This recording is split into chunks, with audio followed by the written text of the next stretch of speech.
فعلى القارئ أن يقرأ شعار اللغة والنظافة، وعلى جميع الطلاب أن يكرر شعار اللغة والنظافة.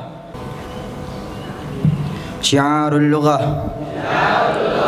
محدثتنا عربية،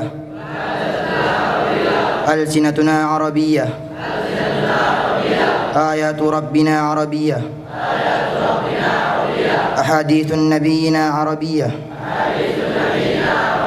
فنحب أن نتكلم باللغة العربية. Komitmen kebersihan pesantren. 1. Membuang sampah dan kotoran pada tempatnya. 2. Meletakkan barang pada tempatnya. 3. Menjaga kebersihan lantai dan dinding. 4. Menjaga kebersihan kaca dan kusen. 5. Menjaga kebersihan atap dan plafon. 6. Menjaga kebersihan ruangan dan inventaris. 7. Menjaga kebersihan halaman dan selokan.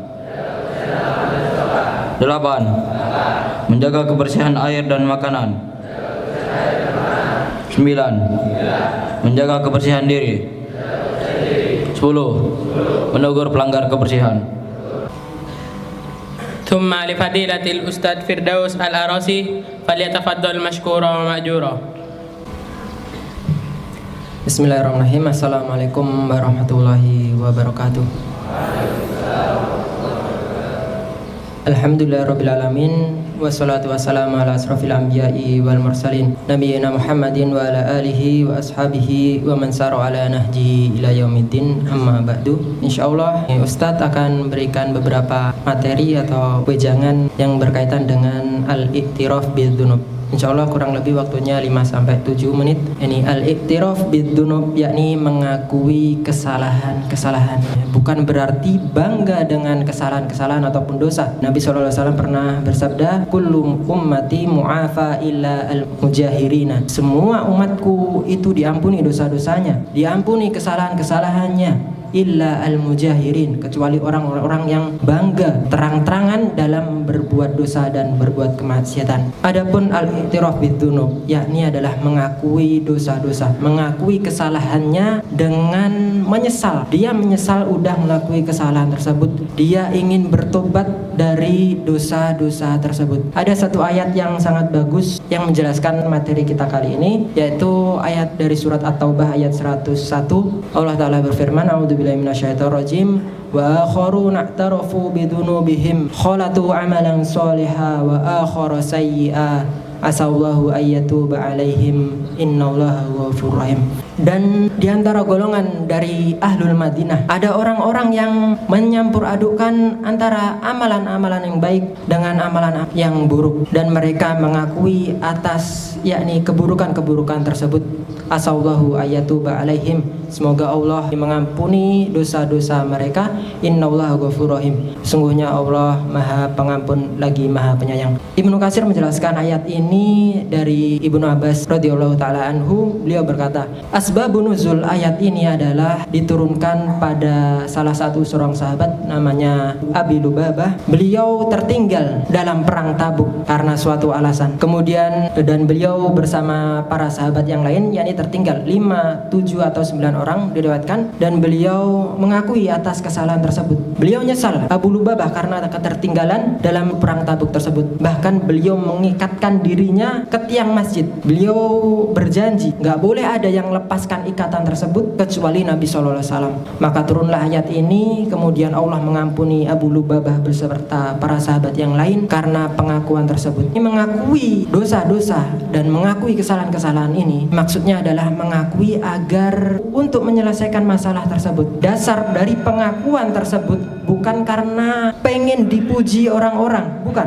karena pengen menyelesaikan masalahnya, karena pengen menebus dosa-dosanya, menyesal atasnya, dan inilah pengakuan. Enggak sembarang orang ngaku kesalahan-kesalahan kita, yakni hanya orang-orang tertentu yang patut kita akui kesalahan-kesalahan kita dengan tujuan untuk menebus kesalahan-kesalahan kita. Itu adalah asbabun nuzul dari ayat ini. Praktek dari amalan-amalan ayat ini apakah hanya khusus untuk sahabat? Tidak. Para ulama menjelaskan ayat ini yakni umum untuk seluruh umat muslim tatkala terjatuh dalam sebuah dosa, yakni kita mengaku pada orang-orang yang kita percaya bahwasanya orang tersebut dapat menyelesaikan masalah kita. Jadi nggak sembarang langsung kita berbuat salah langsung cerita ke temannya, berbuat ini dan itu cerita ke temannya, enggak.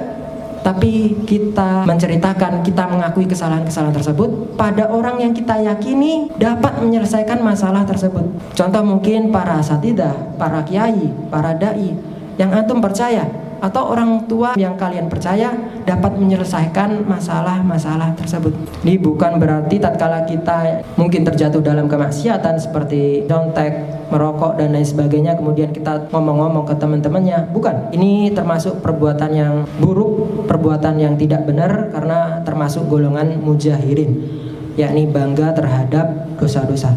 Dan Ustadz apresiasi kemarin ada beberapa anak kelas 7 nggak sengaja merusak salah satu inventaris, kemudian datang ke kami, datang ke pengasuhan mengakui hal tersebut.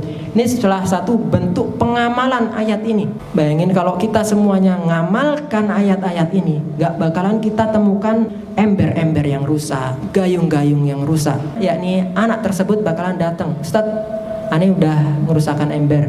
Ini gimana ya Ustaz? Ana nggak sengaja, mungkin karena anak kepleset atau karena bermain nggak sengaja sampai pecahkan ember dan gayung. Gimana Ustaz solusinya agar ana terbebas dari dosa-dosa tatkala di akhirat? Kita udah paham gimana tatkala kita ngerusak suatu inventaris, maka tanggungannya itu di akhirat sampai seseorang tersebut mengganti apa yang telah dia dolimi tersebut. Wa khairul khata'ina tawwabun, kata Nabi SAW, dan sebaik-baik orang yang salah itu adalah orang yang bertobat. Yani tobatnya dengan cara apa? Yani dengan mengganti ember, mengganti gayung yang telah dia rusak. Apa sih dampaknya tatkala kita gak mengakui kesalahan-kesalahan kita, gak mau bertobat dari kesalahan-kesalahan tersebut? Yani seseorang tatkala tidak mau mengakui kesalahan-kesalahan dan tidak bertobat atasnya, maka hal tersebut seorang akan terjerumus ke dalam salah satu sifat-sifatnya orang-orang kaum musyrikin dan sifatnya para iblis, yakni sifat sombong. Allah Ta'ala berfirman, tatkala iblis nggak mau sujud ke Nabi Adam, diperintahkan wa idh qulna lil malaikati isjudu li Adam fasajadu illa iblis aba wastakbara wa kana minal kafirin. Kemudian sungguh kami telah perintahkan kepada malaikat untuk bersujud kepada Adam illa iblis, kecuali iblis, yakni iblis enggan karena egonya yang tinggi, rasa sombong yang sangat tinggi, wa kana minal kafirin, dan dia termasuk orang-orang yang kafir. Mungkin sampai sini bisa dipahami antara perbedaan antara al-iktiraf bidzunub, yakni mengakui kesalahan-kesalahan, yakni agar kita bertobat dan menyesal atas sebuah dosa tersebut, dan terang-terangan yakni berbangga dengan dosa-dosa tersebut. Ini mungkin cukup sekian materi dari Ustadz yang berkaitan dengan al-iktiraf bidzunub, dan itu termasuk adalah kunci keselamatan seorang hamba. Jadi tatkala kita udah menanamkan al-i'tiraf bidzunub, insyaallah hidayah itu akan senantiasa berbarengan dengan kita. Baik, barakallahu fikum, husni ihtimamikum. Assalamualaikum warahmatullahi wabarakatuh.